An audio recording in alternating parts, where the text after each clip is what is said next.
கர்த்தருடைய பரிசுத்த நாமத்துக்கு ஸ்தோத்திரம் உண்டாகட்டும். இந்த நாள்ல கூடி வந்திருக்கிற உங்க ஒவ்வொருத்தரையும் ஏசப்பா அதிகமாக ஆசீர்வதிப்பார். இதை கேட்கிறவங்க ஒவ்வொருத்தரையும், இந்த சத்தத்தை கேட்கிற, அந்த வசனத்தை கேட்கிற, சபையில இருக்கிற நீங்க விசுவாசிகளா இருந்து கேட்கிற ஒவ்வொருத்தருக்கும் இந்த வார்த்தை பிரயோசனமாக இருக்கும். இப்படி ஒரு வசனம் பைபிள்ல இருக்கான்னு சொல்லி நீங்க சில வேளை படிச்சிருப்பீங்க, படிச்சுட்டு மேலோட்டமா போயிருப்பீங்க. அந்த வசனம் அர்த்தம் உங்களுக்கு என்னன்னு புரிஞ்சிருக்காரு. நான் எத்தனையோ வரையில அந்த பைபிளை நான் படிச்சிருக்கிறேன். எனக்கே ஆச்சரியமா இருக்கு. சில வரையில சில வசனங்கள் ஆழமா ரொம்ப ரொம்ப ஆச்சரியமா இருக்கும். இப்படி ஒரு வசனம் பைபிளா இப்பதான் நான் கண்டுபிடிச்ச போல பார்ப்பேன். அந்த வெளிப்பாடோட நல்ல ஒரு நல்ல ஒரு அர்த்தமா, நல்ல ஒரு சந்தோஷமா இருக்கு அந்த வார்த்தை. அந்த நேரத்தில் அந்த வெளிப்பாடு ஆண்டவர் தருவார். அதே போல நீங்க எத்தனை பேர் அந்த பைபிள் அப்படி படிச்சுட்டு போயிருந்திருக்கலாம். சில வேளையில அந்த வசனங்கள் உங்களுக்கு தென்பட்டிருக்காது. நான் சொல்ல போற வசனம் உன்னத பாட்டு 2ஆம் அதிகாரம் 15வது வசனம். இதை விசுவாசிகளுக்கு பொருந்தும், சபைக்கு பொருந்தும் இந்த வார்த்தைகள். இதை கேட்கிற நீங்க யாரா இருந்தாலும் கொஞ்சம் சிந்திக்கணும், செயல்படணும். இது ஆண்டோட வார்த்தை, இது என்னோட வார்த்தை கிடையாது. நேற்று சாயங்கால ஜபத்துல ஜபம் பண்ணிக்கிட்டு இருக்கும்போது ஆண்டவர் இந்த வார்த்தையை நீங்க ஞாபகப்படுத்தினார்.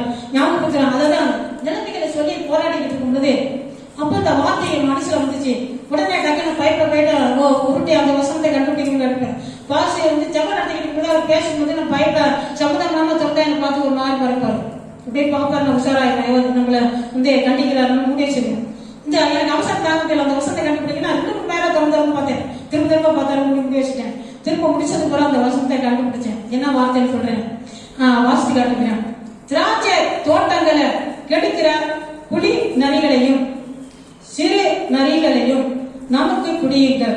நம்முடைய திராட்சை தோட்டங்கள் பூவும் பிஞ்சுமா இருக்கிறதே, பூவும் பிஞ்சுமா இருக்கிறதே. இது திராட்சை தோட்டங்கிறது நம்ம சபை.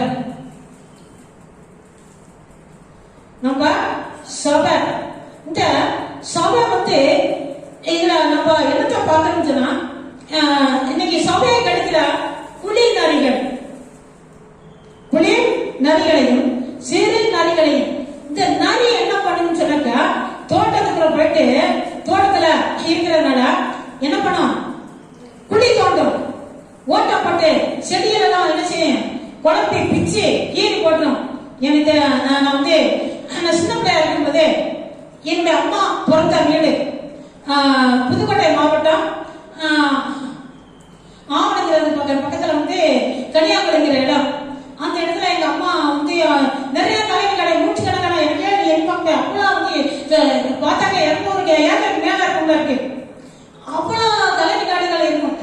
அதுல நான் பார்த்த ஒரு சின்ன பிள்ளையா இருக்கும்போது அவங்க சோளம் போடுவாங்க, கடலை எல்லாம் போட்டிருப்பாங்க, கம்பெல்லாம் போடுவாங்க. அதே போல இந்த வரவரிசை நமக்கு தெரியும். வரவரிசை கிடைக்கிற ரொம்ப அபூர்வமா இருக்கும். நம்ம சவால் கொலையில போட்டு வாங்கி அபூர்வமா பார்த்தேன் இப்ப.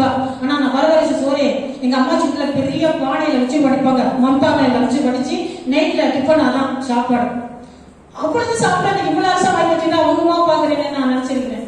அப்ப இந்த தோட்டத்துல என்ன செய்யும், அந்த சுற்றிலும் பார்த்தா மலைக்காடுகளா இருக்கும். அந்த நரிகள் சில வழியில தோட்டி அப்படியே அந்த வேரோட கிளப்பி எல்லாம் போய் பார்த்தோம்னா அப்படியே சாஞ்சி கிடக்கும். இந்த சோழ கதிரே அதை சாஞ்சி கிடக்கும். இந்த வரவு தான் அதிகம் பார்த்தீங்க, வரவுடைய அந்த வரவு அந்த கதிருடைய தூரம் பார்த்தா போல கடத்துக்கு இருக்க அந்த தூர் பார்த்தா நல்லா அப்படியே பொட்டாத்து போயிருக்கும். அதே என்ன செய்ய கீழே சாஞ்சி போட்டு கிடக்கும், எல்லாமே தோண்டி போய் கிடக்கும். இது யார் பண்றது, நரி. இந்த நரி இப்படி தோண்டி போட்டு நாசத்தை பண்ணி போட்டிருக்கோம்.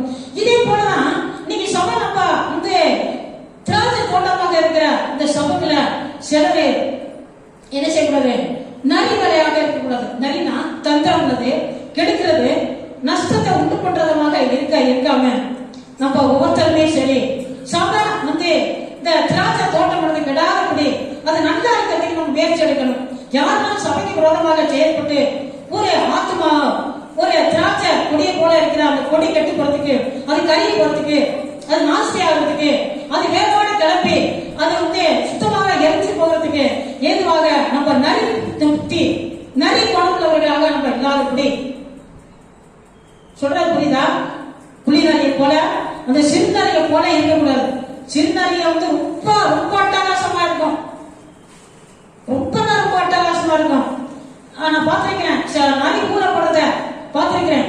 சத்தம் கேட்கும் சில சாயங்காலத்துல அந்த ஊர்ல இங்க பெரியமாக்குறேன் உள்ளாம்புறது அதே இது கூட மாம்புறேன் சாயங்கால நேரத்தில் அப்படியே சவுக்கு கடை சுற்றில ஒரே சத்தம் கேட்கும், பயமா இருக்கு. இதெல்லாம் என்ன சிலவெல்லாம் அந்த சவுக்கு வந்தாலும் தோண்டி கூட சாச்சிருக்கோம். இப்படிப்பட்ட சபை நஷ்டமாகிறதுக்கு எதுவாக இந்த குளிதாரி சிறுநரிமாக அந்த புத்தி உள்ளவர்கள் நம்ம சபையில யாருமே இருக்கக்கூடாது. எந்த சபையை சேர்ந்தாலும் சரி, விசுவாசிகள் சபை வளர்றதுக்கு எதுவாக, கனி கொடுக்கறதுக்கு எதுவாக, நம்மளால முடிச்ச மட்டும் அந்த திராட்சை செடி அந்த கொடியானது கனி கொடுக்கறதுக்கு எதுவாக, அது கெட்டு போகாதபடி நல்லா வளர்ந்து பெருக்கிறதுக்கு எதுவாக தான் நம்ம உழைக்கணும். அப்ப இந்த நரி இந்த குளிதரை ஆண்டவரை பிரியமாக இருக்க முடியுமா? யோசிச்சு பாருங்க. நஷ்டத்தை உண்டு பண்ற அந்த நரியானது ஆண்டவரை பிரியமாக இருக்க முடியாது. யோசிச்சு பாருங்க. நஷ்டத்தை உண்டு பண்றது ஏன்? சபையானது திராட்சை தோட்டம் ஆண்டவருக்குரியது, சபையானது ஆண்டவருக்குரியது. அது எப்படி இருந்தாலும் சரி, அந்த கொடியானது எதுவுமே கெட்டு போகாதபடி அது கனி கொடுக்கிற அளவு அதை பாதுகாக்கிறவர்களாக நம்ம அதை உற்சாகம் பண்றவங்க கீழே சொல்லப்பட்டிருக்கு. குளிநரிகளையும் சிறு நரிகளையும் நமக்கு பிடியுங்கள். நம்முடைய திராட்சை தோட்டங்கள் பூவில் பிச்சுமா இருக்கிறது, பூவில் பிச்சுக்கிறது. தெரியாத ஜனங்கள் புதுசா வந்து கொண்டிருக்கிறது. இன்னும் சத்தியத்தை பத்தி தெரியாத ஜனங்க, இன்னும் ஜனத்தில் ஆழமா வளராத ஜனங்க, அவங்களுக்கு நம்ம எடுத்துக்காட்டுக்கலாம். நம்ம முன்னாடியாக இருக்கணும். நம்மளை பார்த்து நம்ம ஜபத்துக்கு வராம இருக்கிறதும், நம்ம ஆண்டோட வழியில நடக்காம சத்தியத்தை கைகொண்டு நடக்காம இருக்கிறத பார்த்து அந்த புதிய ஆத்மாக்கள் கெட்டு போறதுக்கு எதுவாக இல்லாதபடி நம்ம ஒரு முன்மாதிரியாக இருக்கணும்.